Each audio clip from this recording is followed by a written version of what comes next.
We are live again. Guys, um, this entire event itself has taken the shape of a tiny little actions. We've had um, entrepreneurs that haven't been on a live session before, that won't have that are willing and hungry to share their stories, to entrepreneurs that are good at this live thing, video thing, come on to share their story. It's not easy for them. It has not been easy or comfortable for them, but then they feel like, heck, if we don't have people that have made it in Africa dropping nuggets of their stories, dropping their footprints in the sands, the younger ones will not be able to have something to guide them to become as good as they want to be. Will always depend on people that are not in our environment, because we have a very peculiar environment compared to the other parts of the world. So we are evolving in this event alone. This is the second day of the EvolveCode Summit 2020 to 2021. Theme Tiny Little Action. With us as our next speaker is Christine-Rita Abankwah, founder of Secure the Bag Africa. I First of all, let me allow Christine to introduce herself. Then we'll go into what she has to share with us. Christine, Hi, let us. Raman. Hi, Good evening. Thank you so much for this opportunity to be part of your welcome. amazing summit. Thank you. You're welcome. Right, so my name is Christine Rita. As Raman has said, I'm the founder of Secure the Bag Africa, Pan African Success Accelerators, which is a high performance coaching platform. And what we do is we bring together coaches, consultants, entrepreneurs, industry thinkers, and the like from all over the continent and those in the diaspora so that we can contribute to the African body of knowledge.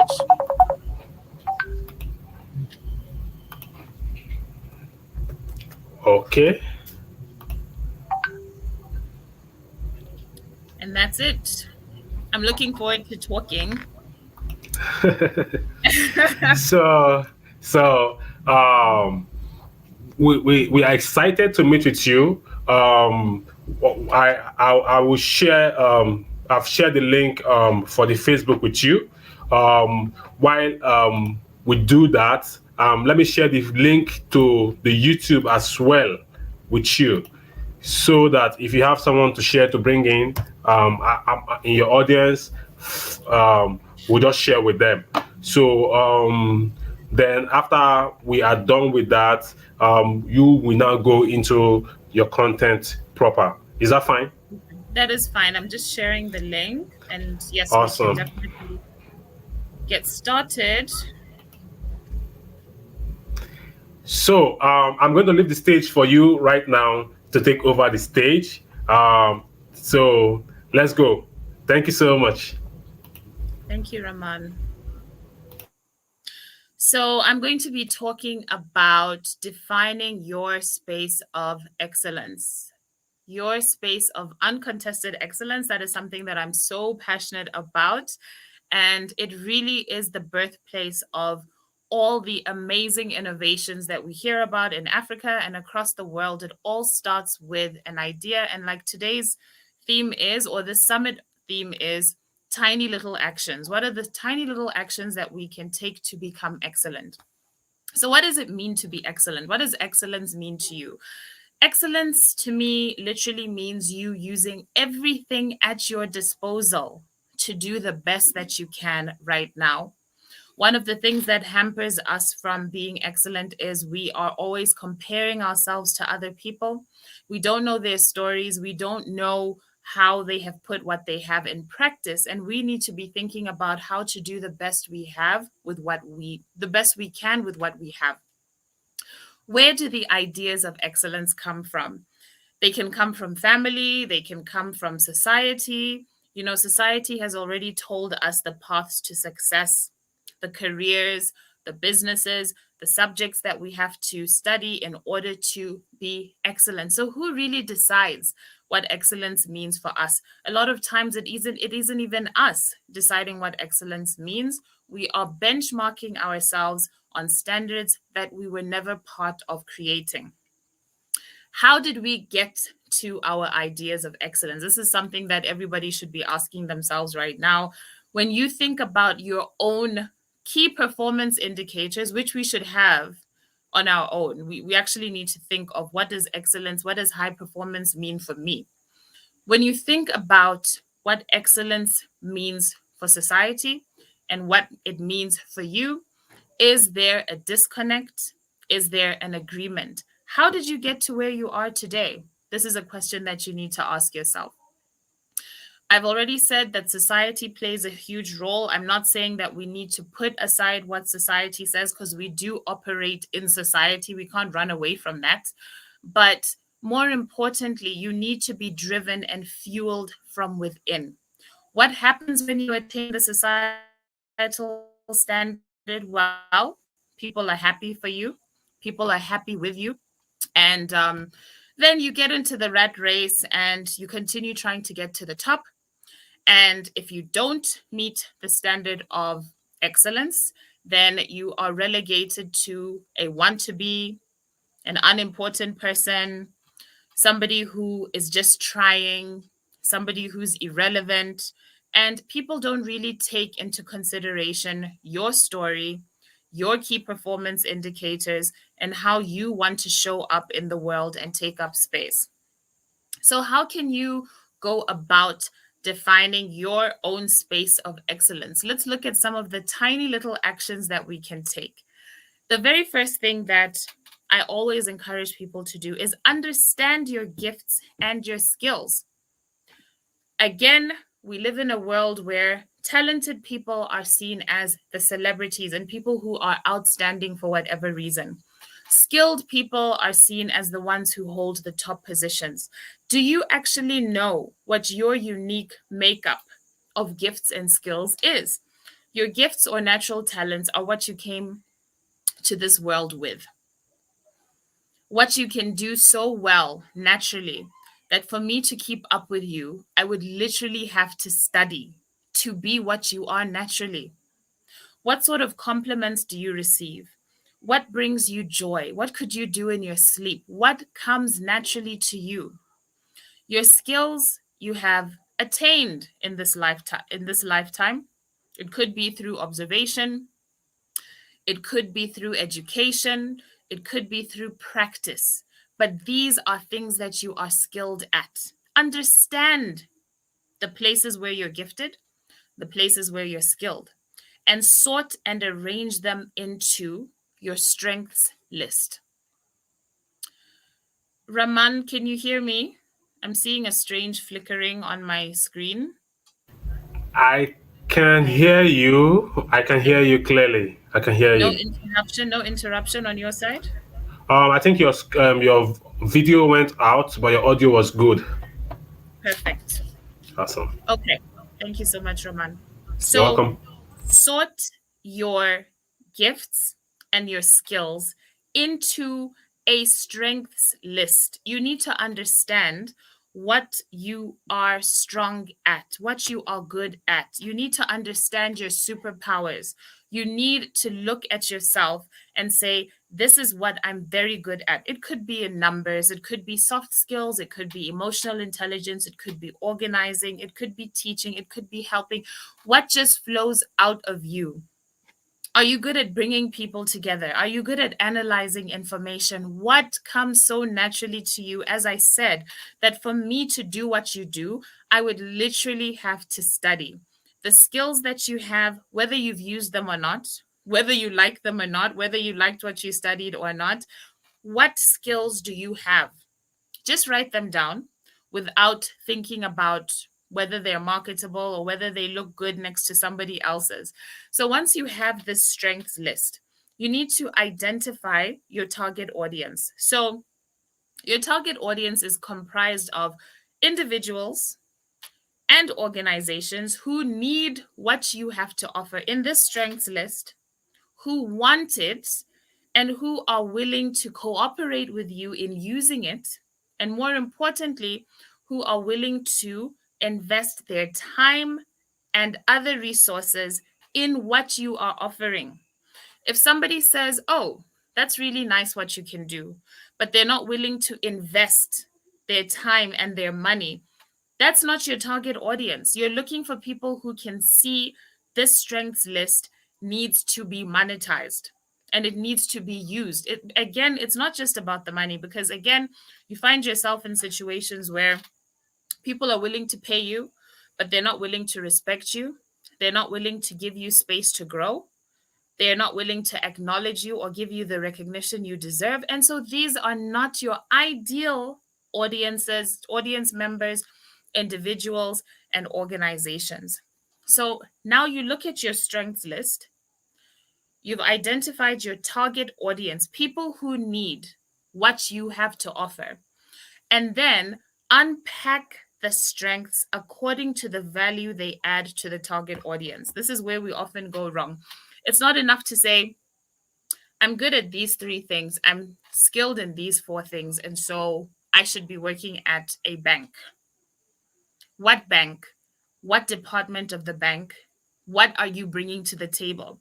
This is how you formulate your value proposition. This is how you sell yourself in a pitch, in an interview, in a partnership conversation. This is how you start to negotiate the terms and conditions that match the value you are bringing to the table. So you unpack each strength. Remember, your strengths list consists of the gifts and the skills. I am a good speaker. Unpack it according to your target audience. I can speak well in meetings, sales meetings. I can deliver keynote addresses at our functions. I'm good with numbers. I can handle the accounts departments. I can show people how to make money and build wealth and invest. Break down each strength according to the value that it is adding to the target audience. Don't just sit and say, these are all the things I can do, so I deserve to work with this individual and have this client and work for this bank. Because this exercise will actually help you to refine where you should be.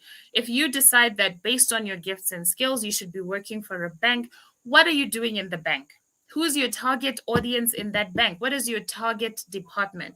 Is it, say, the SME department? I think since I'm really good at coaching, I'm good at speaking, I'm good at explaining, I'm good at advising, and I'm also really talented when it comes to numbers and analysis, I should be working with SMEs to help them become less risky investments. Be very, very clear about the target audience and the value that you're adding to them.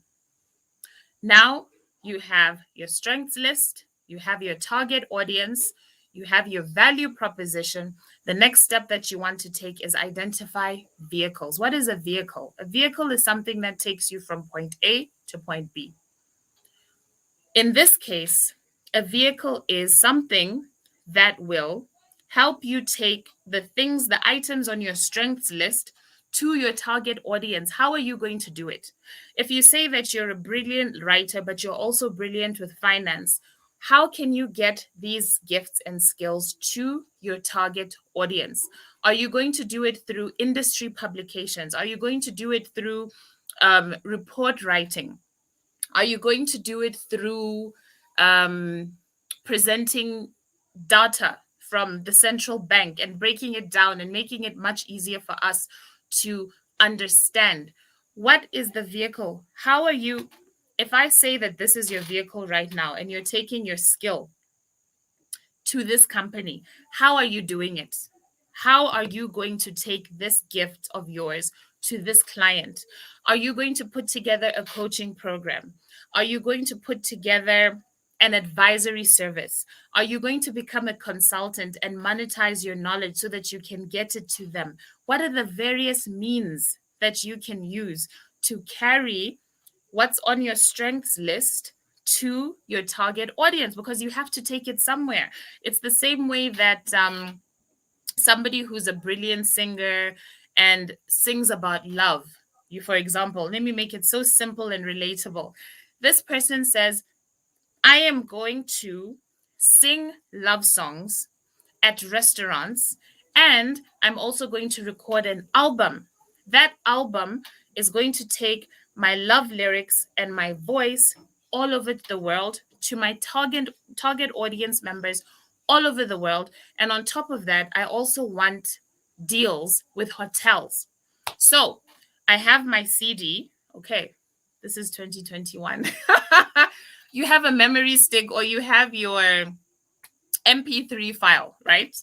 And you are going to take that and send it to all the restaurants who you believe are in your target audience, because you've said these are very classy places and they have piano music and they love Valentine's Day and they love experiences and all the lovers go there. That's my target audience. This is how I'm taking it there. So I'm going to distribute it throughout my country's restaurants and hotels. And this is how I'm going to deliver my value. So you need to be thinking of that in your space. Once you've identified your vehicle, what comes next?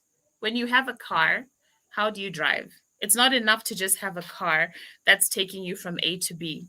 You need to start the engine. How do you start the engine? How do you take steps to start the engine? What do you need to work on in yourself? Do you need to study for anything? Do you need experience? Do you need to volunteer somewhere? Do you need to improve your stakeholder engagement? Do you need to get more experience in your space? Do you need to interact with certain people? What are you going to do to put yourself in a position where your personal brand that you're building can influence the people, the decision makers, the clients, anybody in your target audience who is going to give you an opportunity to do all these wonderful things that you said you were going to do? So if I say, for example, based on my strengths, one way of getting to my target audience is becoming an SME coach, because I'm really passionate about growth and startups and, making dreams a reality from scratch. Starting my engine is going to require me not just identifying, because I know who they are, people who need to grow their businesses. Where do you find people who need to grow their businesses? In business support organizations, SME clubs, you find them all over the place. How am I going to access those people? First of all, I have to prove that I can do the job. I need a track record. I need to demonstrate knowledge, maybe study something, get myself an online course in mergers and acquisitions and growth and scaling and partnership development. Start building myself, starting this engine. What are the things that you're going to do to put yourself in a position to be identified by your target audience and to prove that you can do the job so that this vehicle of yours can move? And then the last step that I want to mention is applying your system. So everybody has a way of thinking, seeing the world. If the two of us, say me and Raman, were solving a jigsaw puzzle, maybe I would be looking at the patterns and the colors to decide, oh, these parts match. And maybe Raman would be saying, no, I'm going to go by shape. We're both trying to solve the same problem, but using our system. So my system of solving problems and innovating is seeing patterns and colors and designs, and his is seeing shapes and abstract figures and all of these things. How do you show up in the world, solve problems, and innovate? Because that system of yours should be coming alive in everything that you do so that you move towards your space of excellence and expand your territory, which simply means taking up space because of your brilliance. So, Raman, that is what I wanted to share about. Hello? I'm here with you. I do not see you, but I do hear you. Okay, check your audio, check your video. Your video is off, actually. Oh my goodness. That is why. So, let me see. Oh, I see. Every time I change a slide, I press. Sorry. Okay. But can you see me now? I never switched off my sound. Yes, I can see you. Oh, okay. So you were asking me something. I was saying that I've come to the end of my little steps to find your space of excellence. Awesome. Somehow we don't have questions coming in. It's just people agreeing to what you're saying. Lizzie Nicole said, identifying your gift through words. And then she repeats again, identifying the right people. That's basically that. But for me, I learned enough. I think I took it step by step from what your superpower is. You get understanding what your superpower is, and then understanding your target audience. That could include individuals and organizations, and then identifying your vehicle, your unique vehicle, how you're going to start the engine and move the vehicle, the skills you need to acquire, your talents, your skills, everything you need to put together to get to where you want to. And that by the time you sum all that up, it becomes your tiny little actions to success. There's this thing that happens. People want to just make it, like they use the word blow. I want to blow.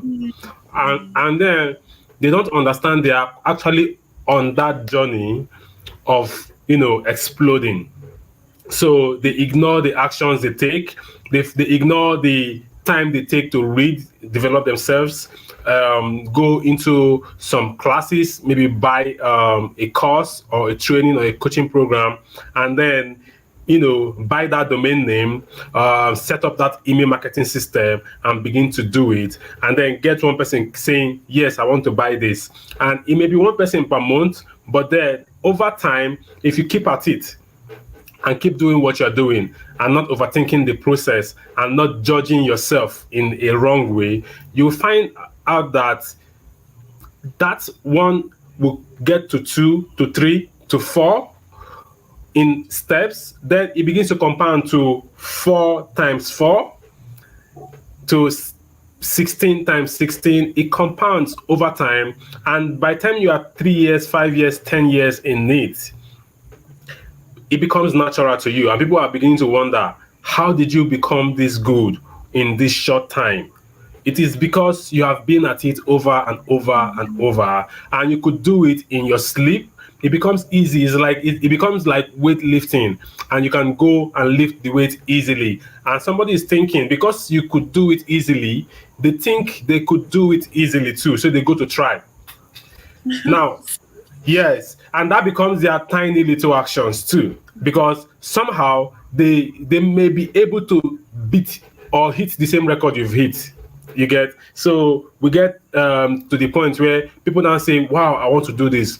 And because you have done it, you've given others that map that every other person can do it too. And then everybody begins to try to do it.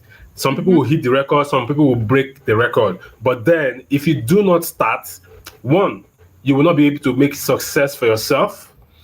2, you won't be able to make success for others. You get me? Are you there? You won't be able to. Yes, what happened? I don't know. I noticed it was it went on pause for a while. So you won't be able to make success for yourself and then for others. Now, for most of us that are doing this, we could just be home and take care of family and have vacation and sleep at night and enjoy our weekend with family. But then we choose to do the extra mile. If you are not doing the extra mile, like the last speaker said, you are selfish. I'm sorry I had to use that word, but then I feel like the person is selfish. He's not thinking of the other person.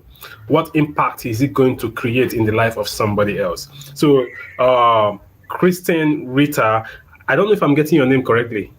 You are Christine-Rita. Christine-Rita, thank you so much. You have taught us a whole lot in a very short time. You were actually hitting the nail on the head, right?